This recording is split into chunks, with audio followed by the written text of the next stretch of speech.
Hello guys, welcome back to my YouTube channel. I am Ajay Pawar. तो आज से हम शुरू करने जा रहे हैं क्लास 12 की macro economics. Macro economics CBSE board में 40 मार्क्स की आती है, तो ये एज इम्पोर्टेंट है एज इंडियन इकोनॉमिक डेवलपमेंट। तो आज हम शुरू करने जा रहे हैं चैप्टर 1, जो है some basic concept of macro economics. इसमें हम मैक्रो इकोनॉमिक्स जो भी हम आगे पूरी बुक में पढ़ेंगे उसके सम बेसिक कॉन्सेप्ट के बारे में पढ़ेंगे। सो लेट्स बिगिन। सबसे पहले ये सारे नोट्स है जो एनसीईआरटी से रिलेटेड है, सारे के सारे। अगर आपको इन सब की पीडीएफ चाहिए तो आप टेलीग्राम चैनल पर भी जा सकते हैं, वहाँ पे आपको इसकी पीडीएफ मिल जाएगी। सबसे पहले आज हमारी वीडियो नंबर 1, इसका part 1। So let's begin. First, classification of goods. सबसे पहले हम गुड्स को क्लासिफाई करते हैं। Countless number of goods are produced and consumed in the economy. Economy में अनलिमिटेड गुड्स हैं जो जिनको हम काउंट भी नहीं कर सकते, वो कंज्यूम्ड होते हैं, प्रोड्यूस होते हैं। So broadly goods are classified in 2 ways. So broadly जो गुड्स है उनको दो टाइप में बांटा जाता है। फर्स्ट, फाइनल गुड्स और intermediate good. Second, consumption good और कैपिटल गुड। तो सबसे पहले देखते हैं फाइनल गुड्स क्या होते हैं। These are those goods which have crossed the boundary line of production and are ready for use by their final users. Final goods वो गुड्स होते हैं जो बाउंड्री लाइन होती है प्रोडक्शन, उससे बाहर निकल चुके होते हैं और वो फाइनल यूज के लिए रेडी हैं। But intermediate good, these are those goods which have yet not crossed the boundary line of production.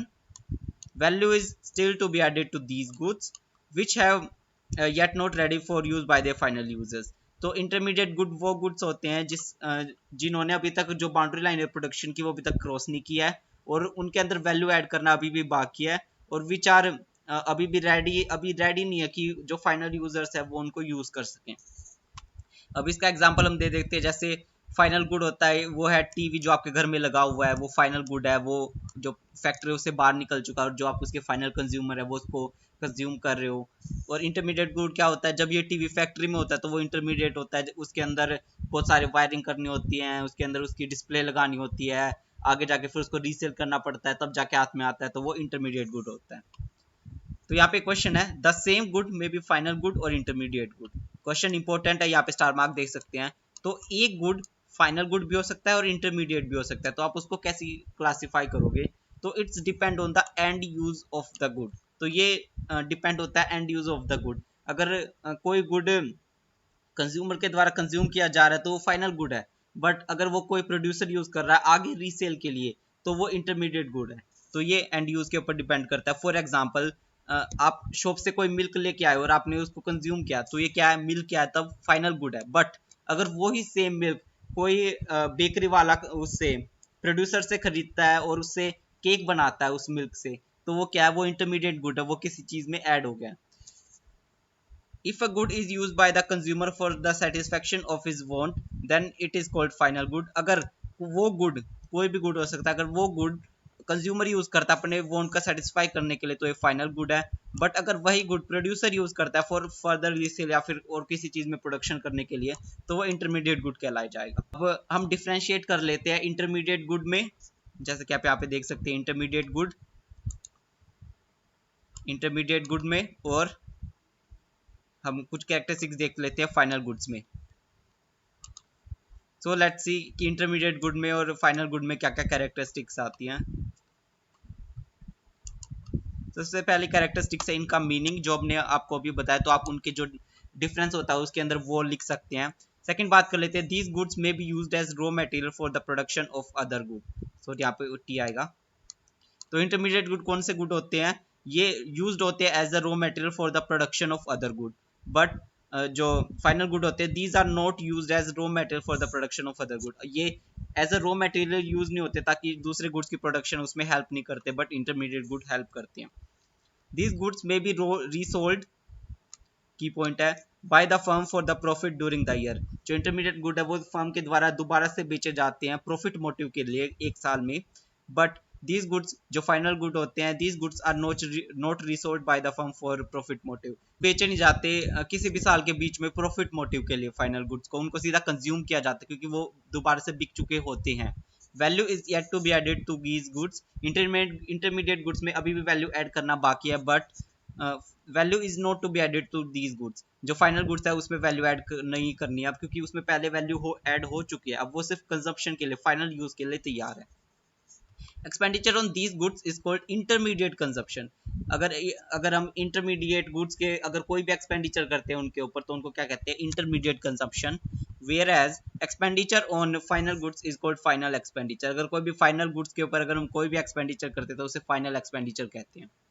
These goods are not included in the estimation of national product or national income. Intermediate good national income या national product में की जो value है उनकी national income में add नहीं होते, क्योंकि इनकी वैल्यू लास्ट में जाके फाइनल गुड्स में रिफ्लेक्ट होती है। और अगर फाइनल गुड ऐड होता है, फाइनल गुड्स का देख ले, these goods are included estimation of national income. जो फाइनल गुड्स होते हैं वो नेशनल इनकम के एस्टिमेशन में ऐड होती हैं। तो ये कुछ डिफरेंसेस इंपॉर्टेंट है, पूछा जा सकता है बोर्ड एग्जाम में, तो आप इनको अच्छी तरह से नोट कर लीजिए। 6 पॉइंट्स बता दिए मैंने आपको और एक उन दोनों का मीनिंग डिफरेंस हो जाएगा। अब आते हैं थर्ड टाइप ऑफ गुड्स है, that is consumer goods. These are those goods which are directly use for the satisfaction of human wants. Consumer goods वो गुड्स होते हैं जो डायरेक्टली यूज किए जाते हैं ताकि वो ह्यूमन वांट्स की जो सेटिस्फेक्शन है उसको मेट कर सके। These goods are classified as 4 categories. Consumer goods 4 type में बांटे जाते हैं। वेरी इंपॉर्टेंट क्वेश्चन, आप इसको नोट कर सकते हैं। पहला है ड्यूरेबल गुड, सेकंड है सेमी ड्यूरेबल गुड, थर्ड है non durable goods and fourth है सर्विसेज। सबसे पहले durable goods. These goods are those goods which can be used for several years and are relatively high value. Durable goods वो goods होते हैं जो बहुत ज़्यादा सालों के लिए यूज़ किए जाते हैं, जैसे 10 साल और उससे ज़्यादा, and are relatively high value, और ये बहुत ज़्यादा वैल्यू के होते हैं, जैसे टीवी, कार। अब ये दो गुड्स हैं, टीवी है बहुत ज़्यादा महंगे महंगे आते हैं, कार आती है 10 लाख 20 लाख 50 लाख, तो ये बहुत ज़्यादा हाई वैल्यू के होते हैं और बहुत ज़्यादा सालों तक यूज़ की जाती है। ऐसा नहीं कि आपने अभी कार ली और अगले महीने बेच दी फिर आपने नेक्स्ट ले ली, ऐसा नहीं होता।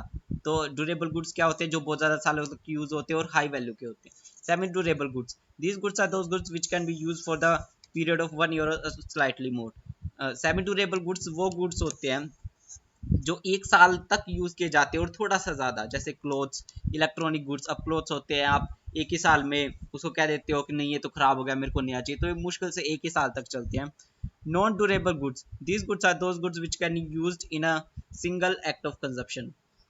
नॉन ड्यूरेबल गुड्स वो गुड्स होते हैं जो एक ही एक्ट है कंजप्शन का उसमें खत्म हो जाते हैं। जैसे एक बार आपने मिल्क को कंज्यूम कर लिया, वो खत्म हो गया, अब नेक्स्ट मिल्क आएगा।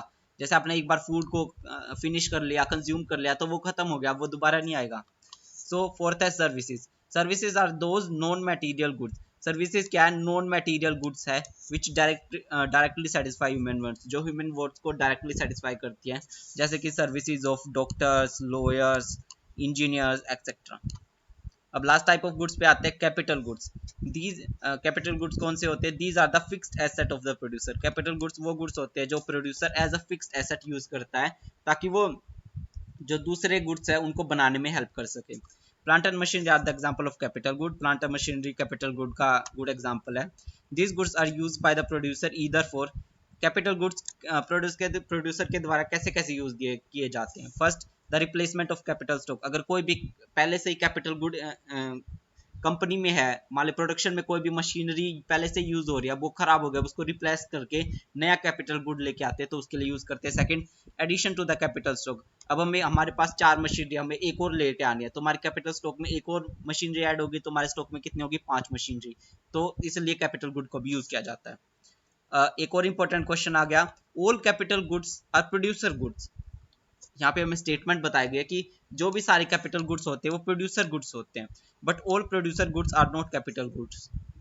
बट जो भी सारे प्रोड्यूसर गुड्स है वो कैपिटल गुड्स नहीं होते, ऐसा क्यों? चलिए इसका आंसर देख लेते हैं। Because producer goods include goods used as raw material and goods used as fixed asset.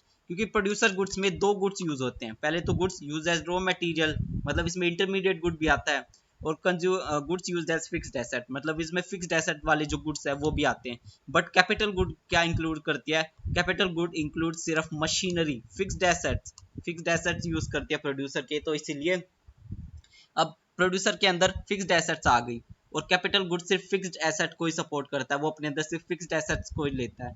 तो कैपिटल गुड हो गए वो सारे प्रोड्यूसर गुड्स तो हो गए, बट सारे प्रोड्यूसर गुड्स कैपिटल गुड नहीं हुए, क्योंकि इसीलिए कैपिटल गुड रॉ मटेरियल को ऐड नहीं करती, बट प्रोड्यूसर जो गुड्स होते हैं वो रॉ मटेरियल को ऐड करती हैं। तो आज का हमारा टॉपिक इतना ही है। अगर आपको कोई भी डाउट हो तो आप कमेंट बॉक्स में पूछ सकते हैं। अगर आपको वीडियो अच्छी लगी हो तो लाइक कर दीजिए। अगर आपको चैनल अच्छा लग रहा है तो सब्सक्राइब कर दीजिए। अगर आपको अकाउंट्स, बिजनेस और इकोनॉमिक्स किसी भी सब्जेक्ट से रिलेटेड ट्यूटोरियल्स देखना है तो आप चैनल पर जाकर देख सकते हैं। Thank you for watching the video.